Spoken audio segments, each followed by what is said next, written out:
Logo, né? Então, as coisas no país mudam um pouco por essa falta de renovação. Será que nessa eleição agora, ainda com regras antigas, vão conseguir mudar mais, até por esse desejo das pessoas, ou realmente vão precisar mexer, fazer uma reforma política para que as coisas mudem? Olha a contradição até que tu alertou, né?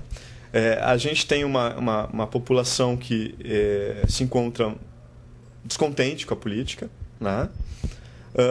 Em compensação, a gente tem um índice de renovação que é menos da metade, né? Então, esse é um ponto crucial. As pessoas continuam muitas vezes votando nos... Observa, telespectador, às vezes no dia da votação tu percebe um monte de panfleto no chão. Por quê? Porque tem gente que acha, né? Tem gente que acaba pegando um panfleto no chão para votar, né? Então, eu acho que o Congresso, de certa forma, ele representa um pouco, né? A nossa ainda... esse nosso amadurecimento da consciência política, né? E eu acho que as pessoas estão amadurecendo, aos poucos elas estão participando. Eu acho que os últimos anos do governo federal está sendo um avanço que tem que melhorar mais ainda. E as pessoas estão começando a perceber que a política é importante, né? Mas eu acho também que a reforma política seria muito, muito benéfica para isso. O problema é que quem vai fazer a reforma política é quem está beneficiado com o sistema atual. E por isso que ela não sai. Nós vamos fazer o intervalo, mas antes eu queria já deixar mais ou menos uma pergunta. Então, o professor Cássio conclui dizendo que a reforma não sai.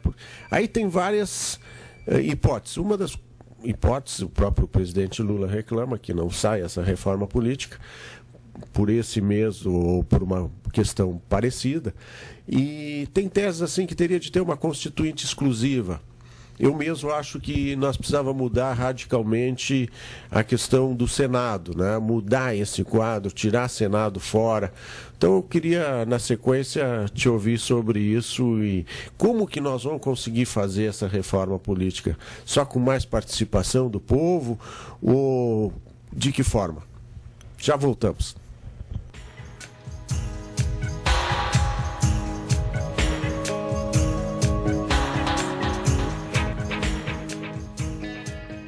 No Poa Debate de hoje, esse espaço dos sindicatos advogados aqui na Poa TV, programa apresentado por mim, Oscar Plentes, eu estou com o professor de economia, Cássio Moreira, conversando sobre política, porque política também define a economia. Ontem eu tinha feito uma pergunta, como nós vamos realmente reformar a política no Brasil para que ela se dê de uma forma democrática, quer dizer, nós passemos para um outro estágio da democracia. Nós saímos da ditadura de uma forma, fizemos uma constituinte, mas ainda não embreamos assim, temos eleições de 2 em 2 anos, bastante formal, mas as coisas ainda não acontecem assim, mudanças radicais nessa questão, que as pessoas participem mesmo. Bom, quanto a essa questão da reforma política, eu acho bastante interessante essa questão de uma Assembleia Constituinte, né, que venha pessoas de fora que estão um pouco deslocadas do centro, né, para falar e para fazer essa reforma política. A questão do Senado, eu acho que tem que ter uma discussão maior ainda, né, de tu, de repente, transformar Câmara e Senado num só, ou não, né? Isso eu acho que é um debate que tem que se fazer, ele é válido de ser levantado. Em relação à reforma política, tem outro ponto que eu quero comentar, que é o seguinte. Tem um texto que uma vez um aluno imprimiu e me levou em aula, falando sobre política e jardinagem.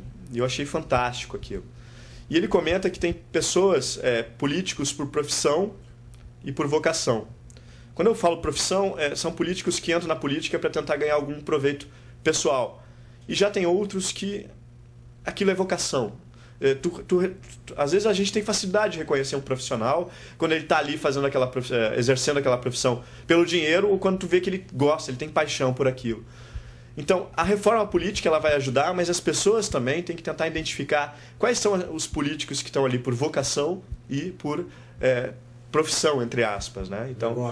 Então isso eu acho que é essa grande questão. Eu acho que é um momento de renovação agora para o deputado federal, estadual, crucial. Eu acho muito importante que as pessoas, de repente, experimentem o novo, né? Esse texto que eu comentei até está no meu site, quem quiser visitar, é www.castiomoreira.com.br. Tem um link sobre vocação política, tem esse texto que eu acho que é maravilhoso, chama Política e Jardinagem. Professor Cássio, ontem mesmo estava o ministro Manteiga aqui em Porto Alegre, conversando com a Fiergs, e dizia, e quero aproveitar aqui a tua opinião, ele dizia assim, não, por exemplo, não se baixa os juros no país porque tem todo um sistema financeiro que gosta de juro alto e que usufrui disso. E queria fazer essa pergunta para introduzir aí como tu chegou na economia, como é que tu escolheste isso e tu te apresentar também um pouco. Perfeito, obrigado. Primeiro, em relação eu tive uma disciplina passada falando sobre o pensamento brasileiro. E nessa disciplina, com os meus alunos de pós-graduação na FAPA, eu acabei indicando alguns textos, e entre esses textos tinha um texto do Manteiga, né, falando sobre desenvolvimentismo, etc. E eu acho fabuloso a coragem de eu particularmente gosto muito do ministro da Fazenda, do Manteiga, acho que o país está em boas mãos. Mas é raro tu ver um ministro da Fazenda comentar sobre isso, que o juro não baixa. Porque o que sempre foi no embate? Que os juros não baixam porque o Brasil adota um sistema de combate à inflação que chama metas de inflação, e a variável principal para combater essa inflação, essa expectativa de inflação, é a taxa de juros. Só que o ministro comentou um outro ponto que as pessoas pouco comentam assim abertamente, que é a questão que a taxa de juros, ela de certa forma interfere na alocação da renda, né? E muitas vezes, se eu tenho uma taxa de juros, bem rapidinho para o pessoal que está em casa poder entender, se eu tenho uma taxa de juros alta, faz com que o investimento produtivo tenha uma tendência a diminuir. Porque quem tem o dinheiro e vai investir produtivamente vai pensar assim, por que eu vou me arriscar em fabricar algum produto, abrir uma empresa, se eu pegar esse dinheiro e aplicar no sistema financeiro eu vou ter um retorno maior? E já com uma taxa de juros menor, tu tem uma tendência do investimento maior, investimento produtivo. Por isso que, para o setor produtivo, há um interesse muito forte em que a taxa de juros seja baixa, porque fica mais fácil, até a questão do crédito, etc., para te poder investir. Por outro lado, o sistema financeiro também tem muita a renda, né, proveniente dessa questão da taxa de juros. Então, o que tu vê, de certa forma, é uma queda de braço entre o setor financeiro e o setor produtivo, embora parte do setor produtivo também esteja ramificado dentro do sistema financeiro. Então, esse é um dos motivos também. A gente tem uma dívida interna enorme. Para vocês terem uma ideia, quando o Fernando Henrique, do PSDB, assumiu o governo, a dívida estava em 63 bilhões de reais. Quando ele deixou o governo em 2002, ela estava em 623 bilhões. E hoje, né, ela passa de 1 trilhão, embora em relação ao PIB ela tem uma tendência de queda, né? Então, a gente tem uma dívida interna muito grande.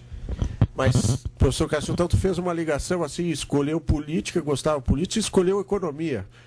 Ou seja, as coisas são intimamente ligadas. Para te ver como são as coisas, cara. Eu sou filho único, né? E sou muito grato à minha mãe até, porque muitas das coisas que eu sou a ela, né?